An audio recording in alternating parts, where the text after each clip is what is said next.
Welcome, welcome, welcome to the Sub Hub podcast. I'm Dani Moreno. And I'm EmKay Sullivan. And today we're going to do a little bit of a recap of all the results this weekend, as well as going over Dani and I's experience at Western States. And we're going to catch up with Dani on her training and kind of give you guys a rundown of what our summer is going to look like once Dani and I start competing a little bit more. So, Dani, how are you feeling after Western States? Are you a little hungover? Yeah, I think my title and many people's titles from Strava was some version of that, right? Like Western States hungover, hangover. But yeah, I honestly am just stepping away from the experience with so much inspiration. And it felt a little bittersweet coming into the week because I wasn't going to be competing. But man, like coming out of it, I'm so happy that I was there. How about yourself? Yeah, same. I mean, I think you and I are both in a cool position because we're both on teams that have athletes represented in the race.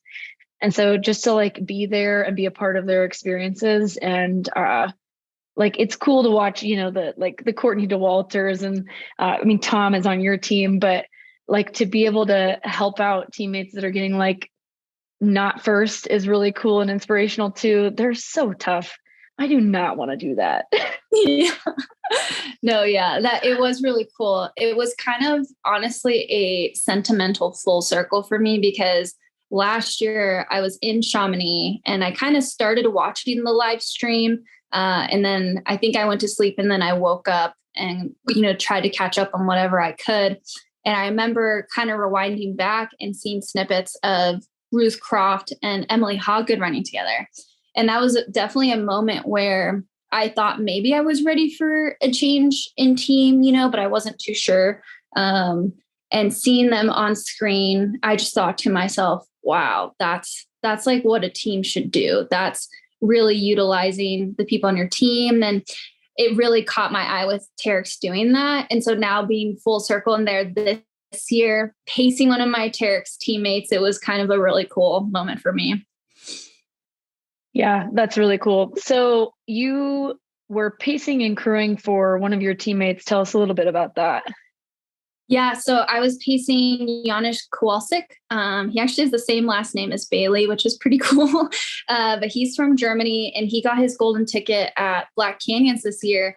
And he ran into the golden ticket within the second half of the race. So that was a very exciting race. And he edged out Cole Watson. And it's been his goal. I learned this for years to get to Western States, but he had never, it was kind of this dream goal of his. And this year was the first time that he was pursuing it, from what I understand. And so he got the golden ticket and that was a dream come true. And then getting to Western States, that was a dream come true. And he only asked me to pace him 2 weeks before. So that was, I was kind of taken aback by that. In a really good way. I was like, well, I'm going to be there already. Might as well jump in. And I just have to say how cool it is as sub ultra runners to be part of what feels like such a small moment in the race, but is actually a very big moment in Western States. So it's miles 62 to 80. And usually if someone's a strong closer, that's where they start moving up in the pack. So yeah, it was just really cool to run with him. And honestly, too, being a female running with an elite guy was also kind of a cool moment for me, too. I've done it for 100K, but I've never done it for 100 miles. And that guy was still moving. I'm sure for you, too, with Ida. I was just, in my head, I'm like, how is he still moving this fast at this point in the race? I'm not going slow. Yeah, and that was kind of with Ida. I remember because we started on that huge downhill and she was trying to keep it conservative, not go too hard coming out of Forest Hill. But then we got to the flat part and she was like, okay, you can get in front of me now. And let's move a little faster. And so I was running 7:45 pace and I was like, how's this? And she's like, how about a little faster? And so I moved to 7:30 pace and then she's like, how about a little faster? I'm like, okay, we are. And we did that on all the flat parts. She's like, okay, you can go a little faster. And I'm like, okay, I'll do it. And I'm just this is insane. not that we're like blazing like on this course, but like it felt so fast for how far they were into the race. Yeah, it is pretty cool. Yeah, I was so impressed. And Ida Nilsson, like I remember my very first international race in Sweden back in 2021. I ended up dropping out because I got really hurt, but she was there. And I just remember being like so intimidated by her because I had like heard her name before. She's like a legend in the sport. And she won the race. And I was like, oh my God, she's so cool. And then she got signed onto the craft team. And I was like, oh my God, I can't wait to meet Ida. And then I finally met her at Madeira this March. And so when she qualified at Canyons, like Tommy and I were like, just let us know what you need. And she was like, oh, you guys can pace and crew me. And I was like, perfect. That was what I was looking for. That's incredible. Just to be in her presence. Yeah, she definitely has an aura around her that is very infectious. I wouldn't say it's like a fiery aura from someone who doesn't personally know her. And yeah, to your point, she is such a legend in the sport. When I first was Googling trail running, her name was one that would come up along with Emily Forsberg. So that's pretty cool. And that was her first 100-mile, right? Yeah, that was her first 100-mile. And so she qualified at Canyons 100K too, which is such a difficult turnaround. And then to come back and still get seventh, like it's so cool. Yeah. I mean, on the vein of the Sub Hub, Ida has been a top sub ultra runner in the world for decades, probably at this point. And she just did her first 100-miler. So just another testament that if you like the shorter stuff, like it's there as long as you want it. And then when you want to bump up, that's there too. Yeah. She's 42 and like has been like, she still moves down to like marathon distance efforts and just like crushes people. So no rush getting into those 100-mile races, you know? Yeah, no rush at all. I do have to say one more thing about Terex that was pretty cool is that we ended up having four out of four get in the top 10. And anyone who knows the arena of top 10 at Western is incredible. It's like one of the toughest battles, I think, in our sport as far as like fighting for depth. I think there is prestige in top 10 in a lot of races like Golden Trail and UTMB, but there's something I think a little extra special at Western because for so long, that's your ticket back in. So you don't have to race back in through the entry. And so it's really cool to see those fights for top 10 and Ida get in the top 10. Ida was your only runner, right? In there? Arlen Glick was our other athlete. Yeah, Arlen Glick. Yeah, he didn't have the day he wanted, but he still came away with like 14th, I think. And watching his family in the aid stations was insane. They're like a pit crew in a NASCAR race, man. They all have their job and they just like, I wish I had videoed that first like Robinson Flat aid station because I was just standing there like in awe at how efficient they were. Yeah, it's wild. I feel like as a sub ultra runner, I've had somewhat of a romanticized fantasy that when I get to ultras, I'm going to stop and have some tacos and some French fries.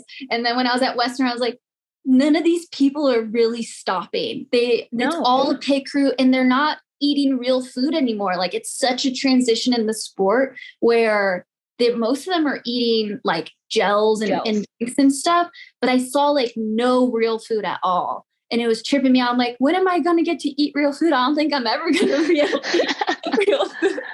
I know. Ida kept like leaving the aid station and we'd be like still in the middle of like packing her pack. And so we'd have to like run after her and like, dude, no, you have to take these. She's like, I don't need them. And we're like, you have to take them. Oh my gosh. It's like there was never enough time.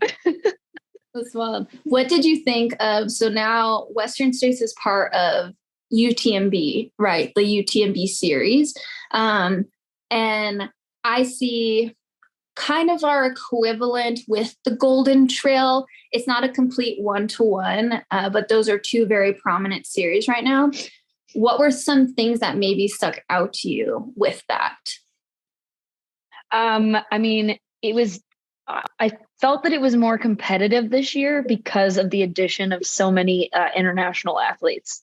Like in the past, it just hasn't been as deep as I think it could have been because it's mostly American athletes, but the addition of international athletes because of the 2 like UTMB races that were, or I guess there's 3 now, if you include UTMB races that became qualifiers, like I think it made it even more competitive than it's ever been. What about you? I would say so too. I think the overall depth of both races were, I think we already saw a little bit of that last year, but just that, you know, the depth is increasing.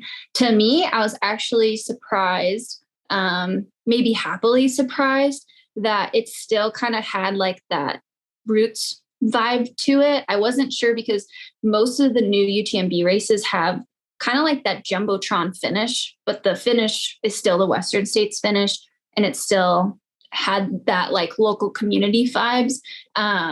Even the elite presentation, I was expecting it might have some more of that kind of pizzazz of pump up music and like getting people excited for it. Maybe personally, I might actually want a little bit more of that because I just found myself, it was really hard to hear what they were saying. So I kind of wanted more of that European-esque. But as far as like how the race was run and how it felt overall environment, I thought that was great.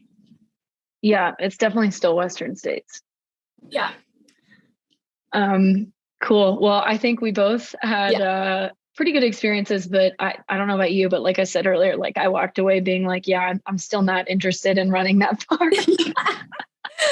Yeah. I had like a little tickle in my soul when the race started. And then by the end of the day, thought, maybe in a few more years. At the beginning, I was like, you know what? I might try and go for that, you know, this year. And then afterwards, no. But I will say both EmKay and I received really nice comments from people who stopped us at Western States. So huge thank you to anyone who said hi. And really glad you guys are enjoying the pod and the space that it occupies. So yeah, please always stop us whenever you see us, because we love hearing from you guys. Yeah, that was great. So you are about to head over to Europe for your first like big trail race of the season. You've done a couple of like shorter races, but this will be your first international race of the year. And so originally you were supposed to do Mont Blanc Marathon, but now you are doing Eiger. And so I'm curious what kind of made the switch happen there for you? Yeah, it was definitely a couple of things. One was kind of timing with Boston and my wedding and really wanting to give the space that I wanted to give my wedding. Training, I would say as a whole, took the backseat as it should during that time, or at least I believe during that time. And so with Mont Blanc, regardless, I was going to need a stone. If anyone doesn't know, even if you're on the podium last year, I don't necessarily agree with this. You still need to race one of the UTMB races to get back in. So for example, that's why Tom Evans did Snowdonia. And you might have seen a couple other people who either won or second or third do other races. And so I missed Canyons because it was so close to Boston. And I knew I was probably going to do Eiger because that's a team event for us. That's all to say, I was a little worried that if I went and raced Mont Blanc, I do this thing where I will try and pull every inch out of myself, no matter what that looks like. And even if the thought process was like, go and run this, like, but take an edge off, I don't think I was going to be able to do that in an atmosphere like that. And so I just thought, or talking with my coach, we believed that if I ran it, I might end up in a hole because I'd have to recover and then get back to Eiger. And again, Eiger might be like an edge off again, but that's 2 big races within about 3 weeks. If I had the same block, if I had like 10 weeks of consistent mileage, it probably would have been more doable. But at that point, I only had 4. And so, yeah, that's why I decided to take off Mont Blanc. I was really bummed because I would love to have tried to get back on that podium again. It was so much fun last year. And all of my international friends were pretty much messaging me till the day of, making sure that I wasn't kidding and that I actually wasn't showing. Even the day before, I got sent a message, hey, the course has changed. I was like, I am not there, you guys. I literally, do you see me in the crowd? I'm not there. At first it was bittersweet when I was at Western States, but like I said, by the end of the week, I knew in my heart that 100% was the right choice, especially because OCC is the A goal. It has always been the A goal this year. And I don't even think I'm going to be able to do all of Golden Trail. So it's not like, not to be pessimistic and be like, what's the point of doing Mont Blanc if I'm not doing Golden Trail? But what's the point of doing a big effort that might make me tired if it's going to take away from OCC, is ultimately how it went. Yeah. And training races, I'm putting this in quotes, they're so difficult when you're in such a competitive environment. Canyon's 50K was supposed to be a training race for me, but the race was like fairly competitive. And like, I have a hard time like letting off the gas. It's like, you just want to compete, even though you're supposed to just like have a supported long run almost like, and Mont Blanc Marathon is definitely not one of those situations that you could walk into and just be like, it's fine. I'm just going to get like top 10 and be okay with it, especially after getting a podium last year. Yeah. No, 100%. That hits the hammer on the nail, because I was talking to Terry about that. And he's like, well, maybe we can turn it into a workout, but you need to be okay if you get like 8th, 9th, 11th, 15th. 12th. Yeah. And the more we talked about it, he's like, actually, I really don't think it's a good idea. And I respect the heck out of Terry. So I told him, I was like, please be straight up with me and tell me if I should do it or not. Cause I don't want to force a square peg into a round hole. He's like, it's not a good idea. He's like, because for that reason, it's us as athletes. Sure, you'll get some physical benefits and stuff like that. But like our emotional health is just as important. And I probably would have been really bummed if Yeah. And just the emotional, like toll that it takes to run a race and like be in that environment, even if you're not like, even if you're running a workout, like you can't like tune it out. It's still emotionally draining to be there. No. And we only have so much of that. Exactly. Yeah. I decided to do GoPro, which that was super fun for me. I did this race called Take the Bridge/Ridge. But that was more of a fun effort because I worked out the day before and it was kind of just like, hey, go have fun out there. If you want to do a couple pickups during the race, do that. So I did do that during 1 mile. I went sub 5. You got in trouble. Yeah. It was fine. But actually what was kind of interesting for both of those situations is I haven't trained through races in years. In both of those races, my mileage didn't dip. So that actually, even though the races themselves, again, the second one is more of like race, I didn't have a lot of pep in my step and stuff, but I felt really strong. So coming out of those, I actually have, I think, more confidence than if I would have gone to Mont Blanc and gotten my heart beat up. Yeah, for sure. So how has training been going for Eiger? I think really good. There's this mode I call Dani mode, and it's usually my feistiness that I have when I'm really excited to compete. And I finally feel like that has been revived. Boston, I would say immediately I felt satisfaction at Boston. But it was actually pretty hard for me for like a little bit after that. I felt a bit, we'll just say disappointed is probably the overall word. And so coming out of that, I felt like I had to do a lot of self-build again to get ready for this mountain season. And I felt like these last couple races that were fun amongst some training, I felt that fire come back, which I think will be perfect for Eiger. And Eiger is kind of perfect because it's almost halfway through my training cycle. So it's almost like doing like a half marathon before OCC. So I'm really excited about that. And is it a 50K? What's the distance? Luckily, no. Okay. That's what I thought it was. Yeah, it's a 35K, but it's actually, looking at everyone's Strava, pretty short. So it's like 21 miles or 22 miles. My goal is hopefully to get right under 4 hours. So it's like a beefy 21, 22 miles, but I would have been doing a bigger effort on that week anyways. So it lines up pretty cool. Yeah. I mean, because for those people that don't know, OCC ends up being like over a 6-hour effort. So a 4-hour effort is a really good training run for something like that, opposed to most 50Ks in the US that take about 4 hours. Yeah, exactly. Yeah. And this will be nice too, because I'll be out there 12 days before. So I'm going to do some OCC course specific workouts. And then I'll roll into the race and come home, finish my block here, and then go back. Oh yeah. Yeah. This summer's rolling by so fast already. It feels like. I know. This summer more than ever, I was like, I think we should move to Europe for a summer at some point, because it's exhausting going back and forth. I mean, especially it's tough for everyone, whether you're driving to an airport or not. So yeah, we'll see. Maybe next year. Just for the summer. I don't want to be there all year. Yeah, no, definitely not.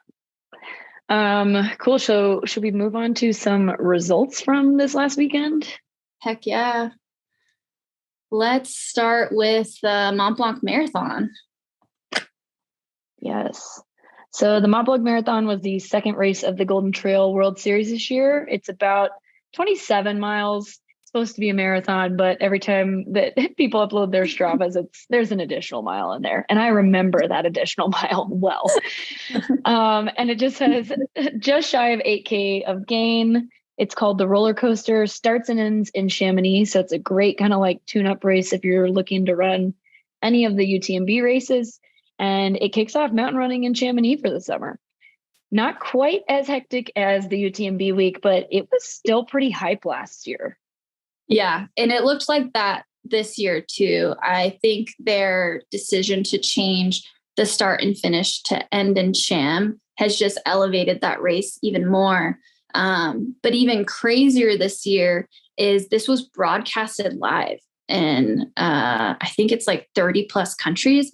So when we say broadcasted live, it's not the YouTube live stream. It is literally on TV. Like you could be flipping through your local cable station and you could have landed on Mont Blanc Marathon. So I don't know, to me, that's pretty historic in our sport. And a lot of us have talked about this, but this seems to be a very good distance to start with, because it's enough for, it's not shorter races also develop, but it gives something for people to kind of sit down, consume the sport, maybe see some interjected commercials, etc. Right? Because in a VK, you're probably not going to see any commercials. So that can help monetarily for the sport, because that's where a lot of money comes from for larger cable televised sports. Sorry, that was hard to get out. So that's really cool. They don't have the numbers for this yet. And I'm very interested to see, if certain countries have bigger numbers than others. But they said right before Dolomites, they'll be releasing that, which that's pretty exciting. Yeah. I mean, these events, Mont Blanc Marathon being one of the longer ones, they're like kind of the length of a Diamond League meet, and those are televised. And so it's cool to see. It's very digestible, but also like, it's really cool to see this happening. Cause I think it was Eurosport and Fox Sports in some countries, right? Yes. And then it was like a hosh posh of like a bunch of other smaller televisions or televised, oh my gosh, channels. And some kind of, I can't talk about TV. But yeah, that should be really cool.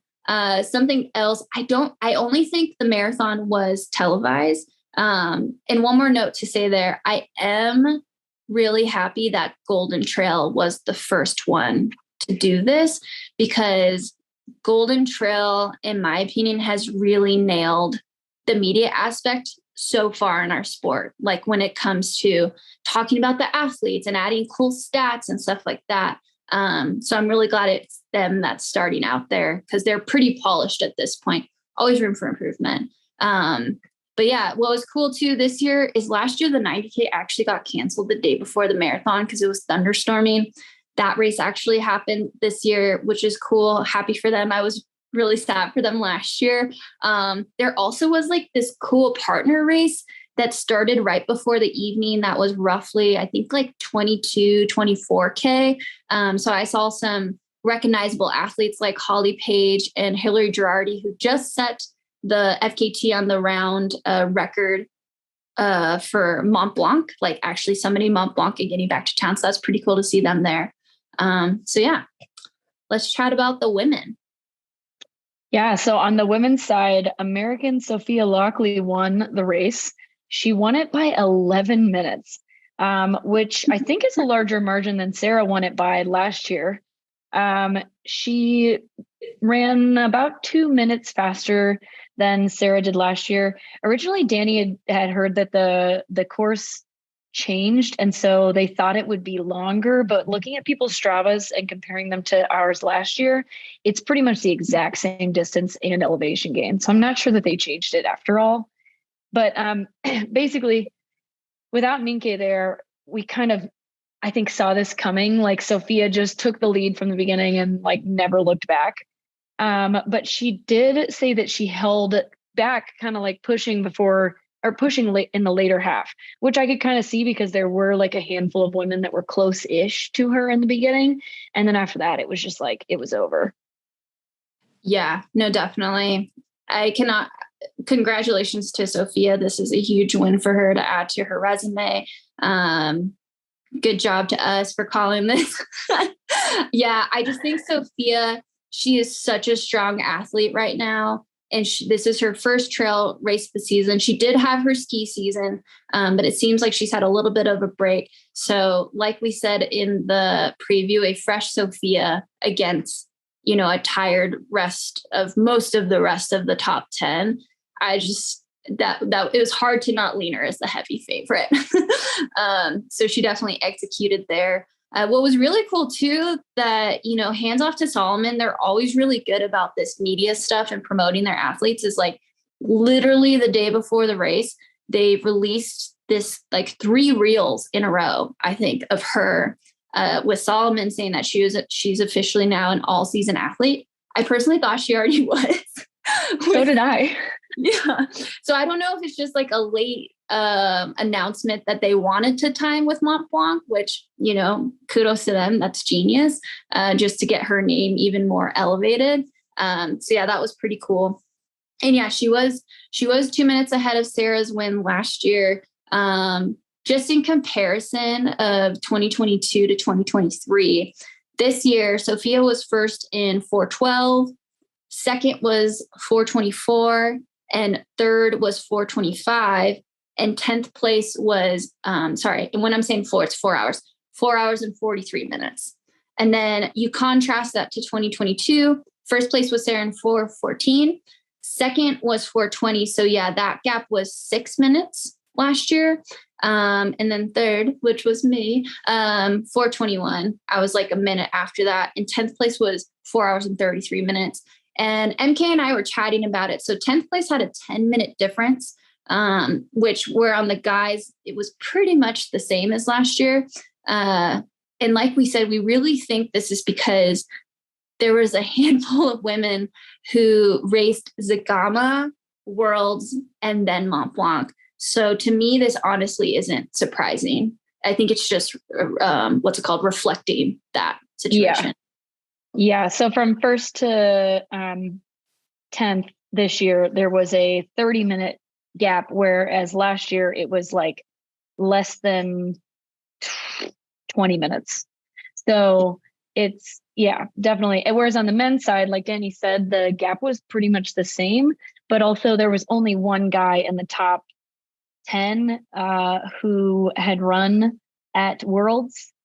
Whereas like on the women's side, I think we counted that it was Therese Leboeuf, Daniela Oimis, Oyhana, and Sylvia. They all ran Zagama, Worlds, and Mont Blanc. And Caitlin Fielder. Caitlin Fielder. Yeah. But yeah, it'll be interesting to see like what these athletes do next. with their upcoming races. If they're just, all right, we're going to rest until Pikes Peak or Mammoth Trail Fest. I honestly don't see a lot of them coming to the US. That's a big trip for, a shorter race, but who knows? I could see them resting until Sierra Now, but it's clear that they're committed enough to Golden Trail at this point that they were willing to pull off this triple. So yeah, it'll be interesting. We do want to call out a couple things. Congrats to Tabor. She got 10th at Mont Blanc. That's her first longer race, and this is coming off a double at Broken Arrow. So it's really cool that she was top 3 and then top 10. And then this is mind blowing to me, but this is a crazy impressive summer for someone who might not get the credit for this thus far. But Therese LeBoeuf from Switzerland, check this out. She got 3rd place at Sagama. Then she got 3rd place at Worlds and 4th place at Mont Blanc Marathon. So she almost got 3 podiums within 5 weeks. Yeah, 5 or 6 weeks. It's insane. That's insane. And each race is that's insane. All of these races are long, like 4 to 5 hours and 10 minutes long, basically. And all of them were so competitive. So competitive. Yeah. I hope she gets some credit elsewhere besides here, because that's an incredible triple. To get a podium on any one of those races is great. So to do 2 and then almost get 1 is pretty outstanding. And then Daniela Omis, a special shout out to her too, because she got 1st at Sagama, 6th at Worlds, and 6th at Mont Blanc. So also very impressive. All right. Any other thoughts on the women? No, I don't think so. I think we can move on to the men's. So yeah. Oh, sorry. I want to say one more thing. Oh yeah. We don't know if Sophia's doing Dolomites. It'll be interesting if she does, because we are both very excited for Dolomites, but Sierra Now, because one and only Grayson Murphy will also be there this year. And if EmKay is healed by then, which sounds like she might be, then she will also be there. And Ali Mack. And I would love to see those 4 go at it at Sierra Now. So I'm selfishly hoping Sophia doesn't do Dolomites, so she's a little bit more fresh. Yeah. And you also have last year's two Americans that were in the top 10, Tabor Hemming and Bailey Kowalczyk, I think are both going back to Sierra Now as well. Oh, that's awesome. And Flares Kasang, who she was in the top 3 and she was 2nd at the VCAN Worlds. And I'm sure there's other women. We'll dive into that else in another time. Yeah. But just a side thought. All right. You want to go over the men? Yeah. So unsurprisingly, Remy Bonnet won this race. He was not at Worlds. He has not run since Sagama. So he is fairly fresh, I would say. He ran 3:35, which was only 16 seconds faster than John Albin ran last year. But that's not that surprising to me, because honestly, Remy tends to knock it out of the park with all uphill kind of events. And he's still really good at up down kind of stuff, but it's not surprising to me that he didn't knock John Albin just out of the water with this one. The men's field was, like we said earlier, nearly identical in terms of times from this year to last year.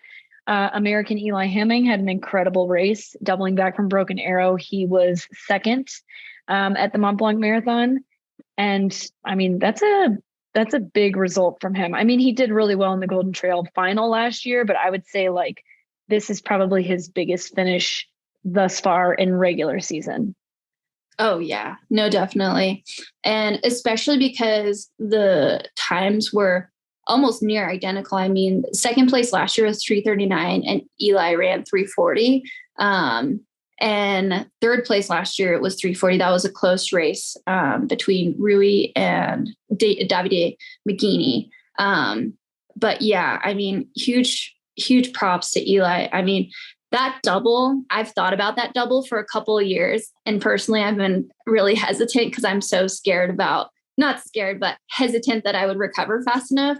But like he mentioned in our interview with him, he's used to that style of racing because I think of triathlons where it was pretty normal for him to race back to back.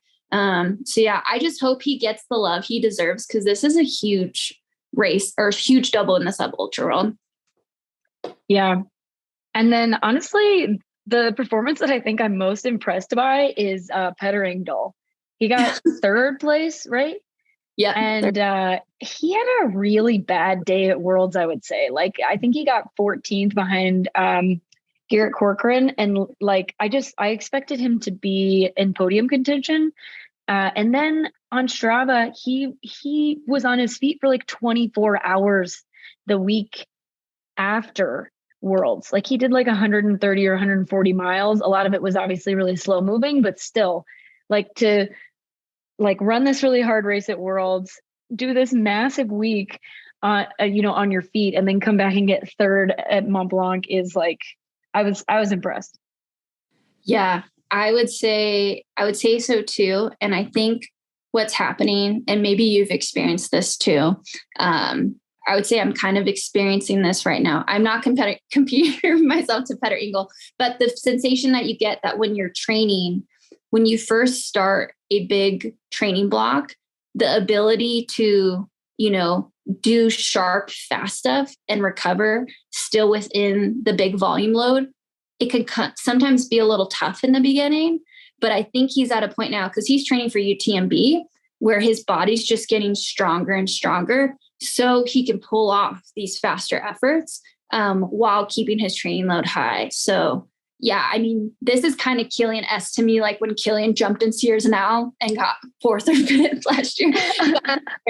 And everyone was like, how could he do that? And then weeks later, he won UTMB in the fastest time ever. So I think this is only solidifying that Petter will be someone to look at UTMB. Yeah, that'll be exciting. Yeah. So Mont Blanc Marathon, second race of the Golden Trail. Next up is Dolomites, which is a sky race in the Dolomites. And I'm really excited to see how that one goes. We have like some other athletes who haven't been competing in the Golden Trail yet showing up to this next race, because it's more of a sky race. So even if you're not a Golden Trail type athlete, like if you're a sky runner, it's up there on the must runs. So I think it'll be pretty spicy. I think so too. I've heard Marcela Vasanova, who we'll mention in just a second, and Karina Crisolo, who also we'll mention in a second, are both doing Dolomites. So those are examples of people that have been primarily on the skyrunning circuit this year that are going to cross over for this fun race. So I think it's a good kind of middle ground for athletes that are in both. And Stian Angermund, who, if you haven't listened yet, we just had an interview with him last pod. So go give that one a listen. Yeah. All right. Let's switch to, speaking of skyrunning, skyrunning. So the Minotaur race just happened. It's in Canada, in the Canadian Rockies. And this race looks insanely dangerous, as does every sky race. But this is definitely very contrasted to the Madeira Sky Race, which was the last one that occurred right before this one. So Madeira is wet, stairs, jungly, etc. And Minotaur is dry, high altitude, scree, that sort of stuff. It's roughly 33.5 kilometers. And just to put into perspective, it's 33.5 kilometers, but the top runners are running 4.5 to 6 hours.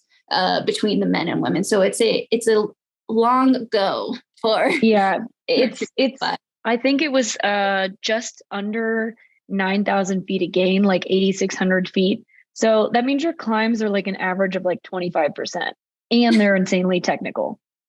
Fun. So fun. On the men's side, Jackson Cole won in 4:21.04, and it was very close up front because Peter Frano, 4:21.40, he was there 36 seconds roughly after Jackson. And third place was Jesse McAuley, and he came in 4:31.47. A couple others to shout out, Ryan Phoebus, he's based out of Colorado. He was fourth. He just recently won Pepe's Face Off at GoPro Mountain Games, and that guy is a hiking beast. I saw him and I was like, oh, bye. And he's a regular on the Cirque Series. He's gotten a couple podiums there. Ryan Atkins was 6th. He's a world champion OCR racer, kind of untouchable in the OCR section until of late. Really good at VKs too. Really good at VKs. And then Sage Canaday, a huge fan favorite for all the right reasons. He is an overly pleasant human in all the best ways possible, and he got 7th. So it was cool to see him out there mixing it up. That is cool. And then on the women's side, the winner was Marcela Vasanova in 5 hours and 1 minute. She's from the Czech Republic. If you follow the Golden Trail series, you probably know Marcela pretty well. She's pretty much always in the top 10 if she's racing, but she just came off of the 80K at Worlds. She finished in the top 5, but she led most of the race. Like up until I'd say probably the final quarter of the race, she was out in front by herself. So she did a lot of work on that day. I also want to say that may have been like the first time she's run that far, but I don't know that to be true. Yeah, I'd have to fact check. I think she's done a couple long ones. Okay. But regardless, that's it's a big double. You're out there, longer than it was probably 14 hours, right? For some of those women. And then back and doing a 5-hour race. Also notable, it looks like she recently switched brands. I don't know when that happened, but she was Solomon for a couple of years. Now it looks like she's Merrill. Yep. And then in third place was Emma Cook-Clark from Canada in 5:07, and not far behind her was Karina Carsolio from Mexico. And the woman who won the overall Skyrunning series last year got 4th. I can't remember her name at the moment, but so it looks like a beefy race and very solid. Emma Cook-Clark is on a tear right now. She had 3 podium finishes, including a win at Madeira. In Skyrunning right now. And so it's cool to see so many like international athletes coming over to a race in Canada. I know, same. I noticed that too. I don't blame them, even though it's probably a race I won't do anytime soon. If I was a Skyrunner, it looks beautiful and a chance to go to Canada. So yeah, I thought that was really, really rad. Something, just because we haven't talked about the Skyrunning series in a couple episodes, something that I've been noticing is there's definitely some brands that seem to have more of an investment in this series. Maybe these athletes are more incentivized. Just saying that because that's usually a big reason why, for example, Remy Bonnet is probably focused on the Golden Trail versus not doing Worlds. There's probably some sort of incentivization from Solomon if he wins Golden Trail that outweighs doing Worlds. So a couple of brands I've been noticing, Merrill, Scarpa, and La Sportiva, pretty much have athletes on every single podium, I would say, both the men and the women's side. Does that surprise me? No, because there are 3 brands where their shoes are so beefy and are made for this type of terrain. Wow, sorry. I was also going to say that Scarpa and La Sportiva tend to pick up athletes that are multiple sport athletes. So rock climbers, skiers, and trail runners, they really like that trifecta a lot. And you find a lot of those types of athletes in these Skyrunning races because they're used to being on exposed ridges. They're reckless as hell. So it doesn't surprise me that specifically Scarpa and La Sportiva have a ton of athletes in the Skyrunning series. Yeah, reckless or the bravest people. Yes.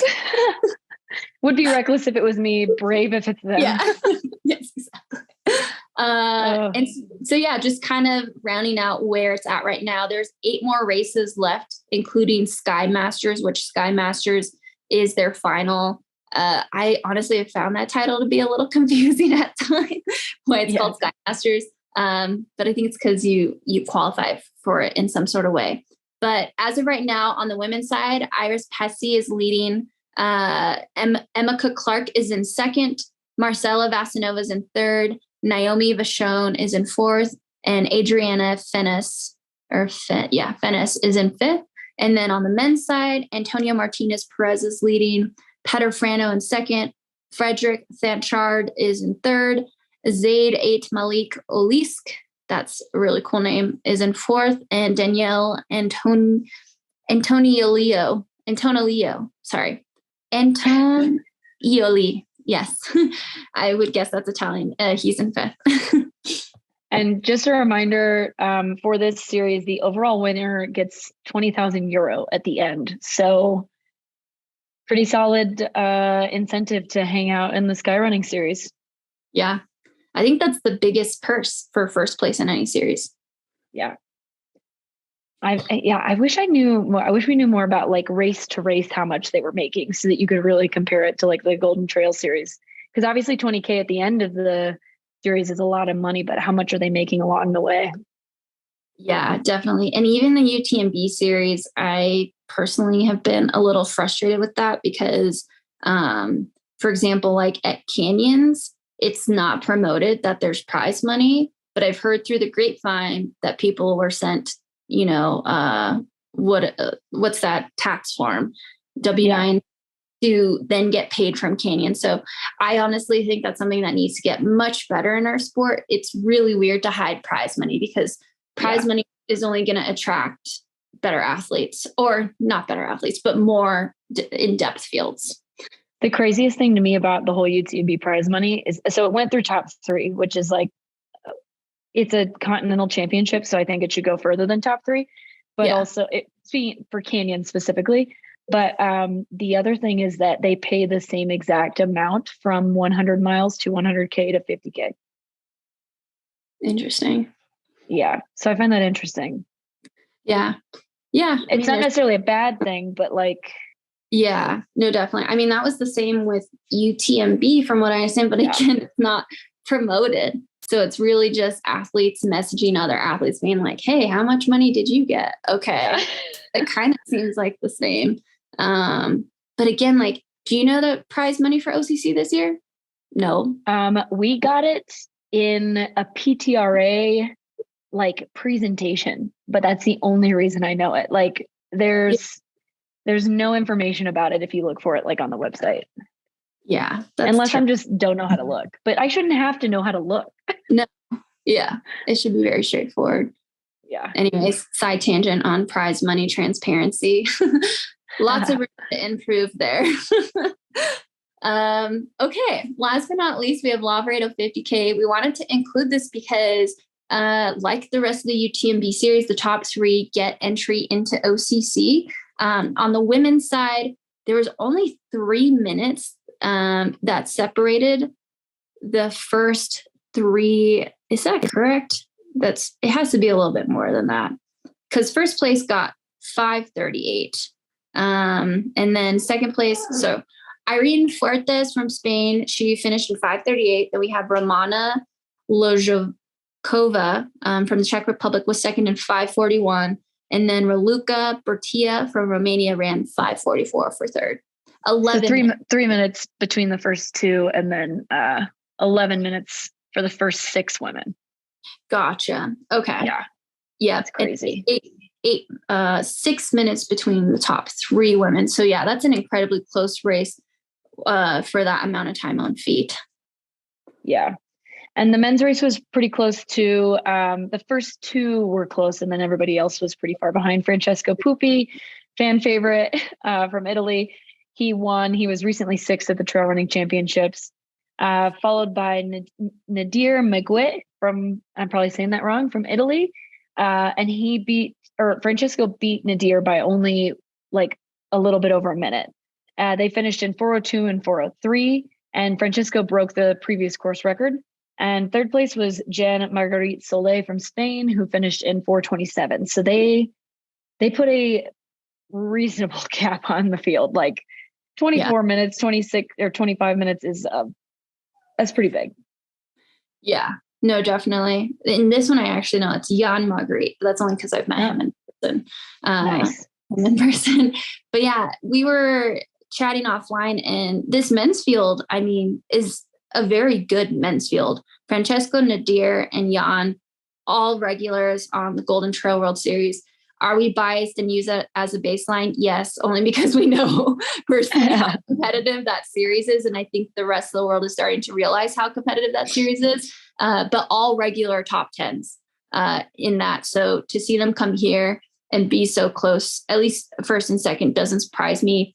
maybe Jan was just going for the OCC entry and had a comfortable third. And so took his foot off the pedal. Wouldn't surprise me. But yeah, this race looks really cool. I would love to do this race someday. It looks absolutely beautiful. Yeah. I mean, like all of the distances look so appealing, even though some of them are pretty far, but like Lavaredo 120K is like an iconic race in the sport. And so just to be a part of the weekend would be awesome. Yeah, no, definitely. Dang, well, that was a crazy weekend of running. Doesn't surprise us.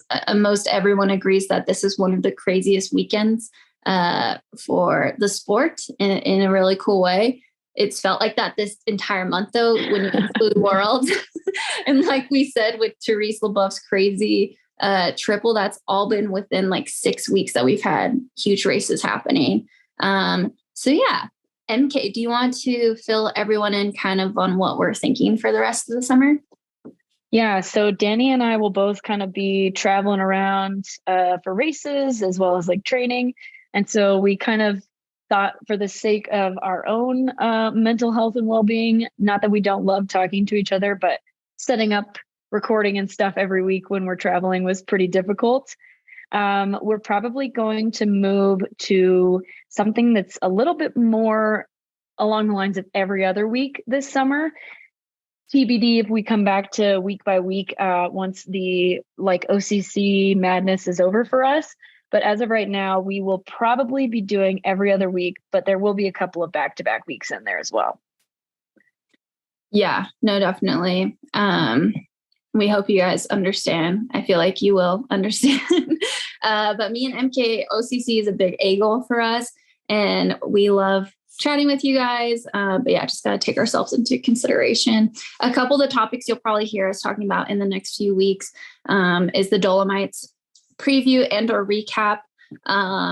Eiger, I might throw something in there about that race experience and how that went. And then we're going to really dive deep into OCC. So we'd love to chat with some of our fellow Americans who are also going across the pond to compete in what has become kind of like the unbespoken other world championship for our distance. So marathon to 50K distance, 55K. I need to check myself.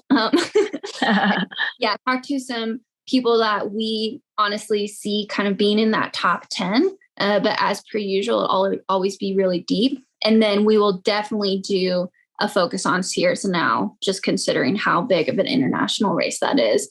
And then the last thing is the week of OCC. This shouldn't be surprising, but me and EmKay will be a little bit busy, and we want to protect our space. And so we are looking to have a guest host or two do stuff for you that weekend. Yeah. So we're not sure who that guest host will be yet, but we will see. And yeah, I mean, depending on our time, we might try to do some like live stuff that we don't necessarily release right away while we're at OCC, but we just kind of have to play those kinds of interviews by ear based on where Dani and I are in terms of our headspace. Yeah, definitely. We've chatted about potentially meeting up with some other people racing, and it doesn't have to be a beer. Maybe it's like a drink of electrolytes, but just chatting and releasing that. But again, we'll just see when that week comes. This is our first year doing this, so we just gotta learn as we go. Yeah. And if there's anything specific that you guys want to hear about, we're open to suggestions. Hit up our SubHub DMs and we probably will answer them. Yeah, we're excited for the summer ahead, and we hope that you guys are excited to follow along. Sounds great. This has been the SubHub podcast, brought to you by Freetrail.